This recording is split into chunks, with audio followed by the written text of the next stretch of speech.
Another quarterback in the news has been Kyler Murray. Signed that big contract, and then it came out that there was a clause in the contract that he had to study for, 4 hours per week on individual film study, and then that got out, created a big hubbub, and they got rid of that part of the contract. And so Sambivalent01 wants to just know, what is watching film like? Like, is there any explanation to why Kyler said he doesn't watch film the conventional way? Are there more ways than one? So, yeah, what do you think? Dig a little deeper on this story of what's going on here on why the team may have put that in there to begin with, and why Kyler says he doesn't watch it the conventional way. Right. All right. It's a deep subject. There's a lot here to unpack here as far as the question, which I do like the question. First of all, you think it was the right move for them just to get rid of the clause? I mean, the first thing I think we need to address, thank you. The first thing is get rid of it. You know, why haven't you made a statement, Arizona? Steve Keim, owner, say something to stick up for your quarterback. You know, why? I almost put this under the category of like the Jordan Love, or we're going to go flirt with Deshaun Watson. Baker Mayfield won't get mad, right? I almost put it in that category. Like, really? You didn't think this was going to get out? You didn't think this was going to be an issue? It's like, to me, like it's in the stupid category. Yeah. Well, we didn't think drafting Jordan Love in the first round would bother Aaron Rodgers. Well, then you're stupid. I don't know what other way to say it. So, you know, that's where I don't get it. What was the positive of doing it? You know, the positive is this is, you know, so there's that, all right? And why couldn't they have had a conversation? Why couldn't you have done it in a way to where, like, hey, you pull him in as he's signing the contract and just say, hey, we love you. You're the man, and we're so happy we're going to have you here for a long time. But there is one concern we got. We'd like you to be a little bit better with film watching. Hey, we're going to, you say it to him. Hey, we want to make sure you watch film with blah, blah, blah, coach an hour every day, blah, blah, blah. If they just said something like that, I think the point gets across, period. And then it's not a public issue like it is right now. You don't embarrass yourselves. You look kind of stupid, Arizona, for what you've done. And you've embarrassed your quarterback. And who knows what you've done to the relationship going forward. So I think that's the first thing I'm just, I guess, amazed by to a degree. Right. All right. The second thing is, you know, do I think this is still like a real I don't think the owner just put this in it and be like, you know, I just want to put an asshole clause in here, and just so we make him look like an asshole after I give him $230 million. Right. Let's put this in there. No. And then the fact that, again, that Eric Burkhart, you know, he represents Kyler Murray and Cliff Kingsbury, and the fact that it was in the contract, again, just makes me believe, and again, I don't know this, that this is real. It's a real subject. And if you talk to enough people around the league, you're led to believe that this is something that Arizona does really believe Kyler could get better at, okay? Yeah. All right, so that's the first thing. Yep. All right? We'll get into more of it here. Now, and because of that, I also want to say, like, it doesn't mean he's lazy. It just might mean he puts his eggs in other baskets.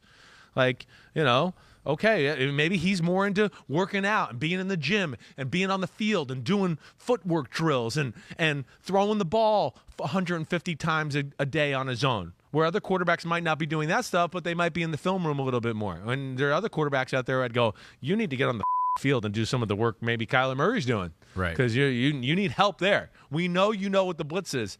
You can't do some of the things you need to do on the field. So again, I don't like how it's being portrayed as maybe a bad work ethic thing. That to me is unfair to Kyler Murray. It could be a misallocation of your resources attention. Or what you're doing, or I'm young and I just didn't realize I had to put this in there quite yet, right? All right. So now, the watching film. What is watching film like, right? Watching film, first off, it has nothing to do with your offense. Nothing. Again, I had some people last week like, does he not know his playbook? No. If he didn't know his playbook, they wouldn't have gave him $230 million. Yeah. If it was that bad, it'd be a really issue. Watching film is just about trying to, have an idea of your game plan, your pass protections and things like that. And then, this is what the defense does. Okay, how am I going to adjust to that if we have this play called? And if we have this play called, what am I going to do? And coach is giving me some checks and all that. So you're going through those mental gymnastics there to train yourself. And then also, while doing that, you're trying to get clues to give you a little advantage. And I think I might have said this to you last week. Here I am underneath the center. Blue 45. I'm looking around. Okay, it looks like cover 4. The nickel back, his right foot's up and his left leg's back. Oh, man, I saw on film. That means he's blitzing all week. It means it's a blitz on film. When he doesn't blitz, his legs are totally, equal on both sides, and he's in a balanced stance. Okay, so that's why you watch film. You get little clues like that. So now where you don't have to go set hut and go, oh shit, he's coming. He is blitzing. I gotta just make something happen and go. You do it to go, oh wait, I see it. All right, hey, check, hot route, whatever. Let's get the protection over here. And it gives you just that split-second advantage, again, to get your team and your offense in the right position or whatever else that way. That's what film study does. And maybe Kyler's argument would be, why has that got to be my job? Why can't one of the million coaches we got now tip me off to that? I'm out here trying to get faster, run fast, Sure. No. Create rapport with teammates. I think some of that's probably going on too, and to a degree. And you're right. I mean, the coach does. They should help you that. But at the same time, it's on the player too to continue to study those things and find them and be really comfortable to where, you don't have to be like, oh, wait, oh, gosh, he does have his leg. Like, it's seamless. You want it to be seamless that way. And I think, that's where, again, I don't think I don't doubt the guy's work ethic for sure. I think it's the allocation of what you're talking about and having to put more into it that way. Then you add on the fact, again, of natural human nature, right? All right. I use this example in pro football talk today. First off, he's a really gifted athlete. There's not a lot of players that are gifted as Kyler Murray athletically. Right. That's a short list of quarterbacks that can do the things he can do, right? Typically, those type of great, natural, physical, freaky type of guys, yet they're usually not on, the film study and this and that and this and that. Like we talked about a little last week, Kyler Murray never lost a game in high school. He lost, 1 or 2 in college. He's the first pick of the draft. He comes in and has instant success in the NFL. So he, to this point, is probably like, well, what's wrong with me? Everything I'm doing is good, and we're in the playoffs last year, and everything's going in the right direction.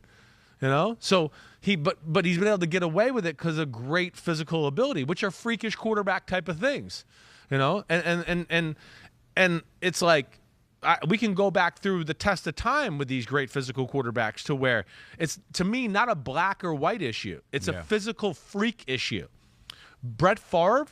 Do you know how many people were with Brett Favre in Green Bay and go, well, we always wondered how good he would be if he really immersed himself and just studied and really was into the film watching and everything like you said.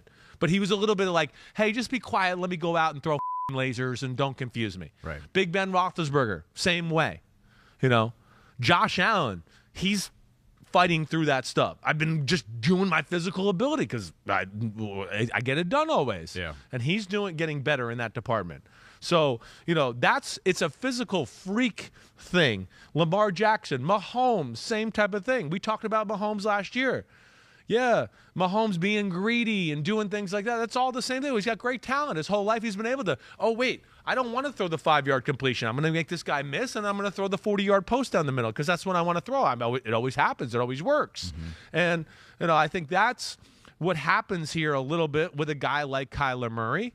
And, it's just a little unfortunate. They put him in this situation, and it's going to be the conversation around him all year long. And I hope I explained that the right way. And I bet it's not so cut and dry, right? People have this idea of like, all right, if you watch 4 hours of film, you're going to get something out of it that you're going to be able to use in the game, and it's going to work.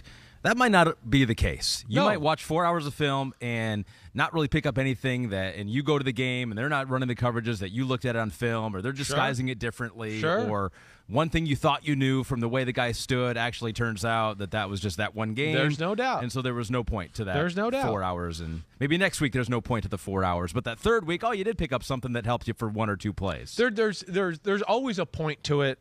But to your point, you're right. It doesn't always cover your ass completely in a game. I mean, it doesn't. It just doesn't. I mean, certainly. I had a game against Arizona Cardinals one year, my second year in the NFL. We thought we had the Cardinals blitz package picked up because of a few things we saw on film. When they do this, they're bringing this. Well, we got out there, and it was like opposites day. Yeah. The thing we thought, this linebacker's on the line of scrimmage, they're going to be bringing this mix. Oh, wait, he's on the line of scrimmage, and they brought a totally different blitz. I watched all this film all week, and none of it helped me. Oh, shit, John Gruden, what do we do now? Your game plan was all on that. So, to your point, yes, but at the same point, there's always something you can learn from it. You always, at least in the very least, even if you don't get a clue or something like that really helps you out, there's a comfort level as well of like, wait, I've seen this. I've seen these guys do this. I know what they do off of this. I know how this guy's fast. He can really exactly cover that area. So it gives you a comfort zone as you watch it, too. I think that's the biggest thing. But, yeah, this is going to be a hot-button topic, certainly. And you see, it spilled over into Mahomes this weekend, Warren Moon making comment, all of that. You know, I know Mahomes made the comment about like, he thought it was weird that he, Lamar, and Kyler Murray have to deal with this. And, again, that's where I go into, you know, it's nobody questioning the color of the skin because you play quarterback. It's a style of play that's being questioned. Yeah. And it's a little bit of that backyard football play that, yes, I think we had some unnamed defensive coordinators last week make some comments about Lamar's inability to throw, and Lamar and Mahomes, if the first read isn't there, then he just wants to play backyard football. Okay, well, yeah, because they've been able to do that and be successful for the majority of their career.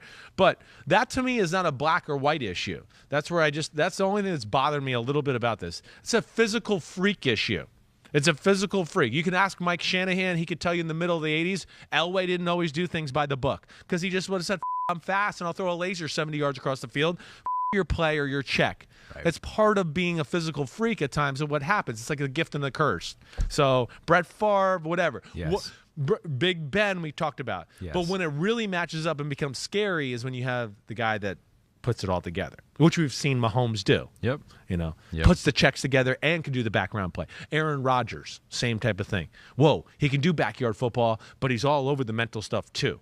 And that's when defensive coordinators get really scared, is when you're that. They're more scared of the guy that can, like, have an answer for every one of their defenses more than the guy that can just make backyard plays happen. Because defensive coordinators more time, they're going to go, if he keeps doing these backyard plays, he'll make a mistake. He'll throw a dumb interception. He'll try to fit a ball in there like Mahomes did on a deep cross in the AFC Championship game. They would rather play that guy than the guy that's going to go, oh, man, he sees my blitz and got in the right check. Oh, he got the right protection. That's you know, not exactly the guy they want to see all the time. Yeah, last thing I'll say is if they could have designed it differently, because obviously the team saw value in him looking at film, but if they could have designed the contract differently, you really don't care if Kyler Murray watches film. What you want is the results that come when you watch film. Exactly. So it's almost like if they could have designed it in a way, it's like if you don't check out of these plays when this happens, you know, that's how you'd really want to write the contract. You want the results. You want fewer interceptions. You want more touchdowns. You don't care. If you can get there without watching film, you'll take that. But I don't know that there's a way to do that. But they've erased it, and it's gone. Yep, it's gone. Thank God. He's hoping no one will ever talk about this ever again. At least they didn't double down. That's a good thing. I would like to see them come out and speak on his behalf a little bit, just to stick up for him a little bit there. That would be nice, too. And last thing I'll say, because I just, you know, hey, you know, again, it's the gift and the curse. It's just like anything. When you're really talented at one thing, you know, sometimes you start not to practice that as much because it's just naturally and you're good at it, like, period. Like, Kirk Cousins can't afford to not be like that. He's not physically gifted enough. So he has to be and try to give himself every detailed clue he can to make it work. Yeah. Because if he doesn't see the blitz coming off the edge, he's getting blindsided. He can't be like Murray or Mahomes and spin out and then make a guy miss and make magic happen. So, you know, that's it's the give and the take of what the player and the athlete is either way. I don't doubt that Kyler Murray is smart. I know he works hard, and I think this is just he's gonna be pissed off now, and I think it's just gonna make him a better player when all's said and done.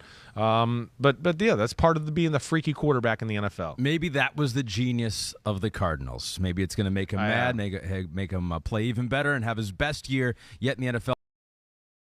Hi, I'm Mike Tirico, and thanks for watching. Make sure to hit subscribe for the latest news and highlights from NBC Sports.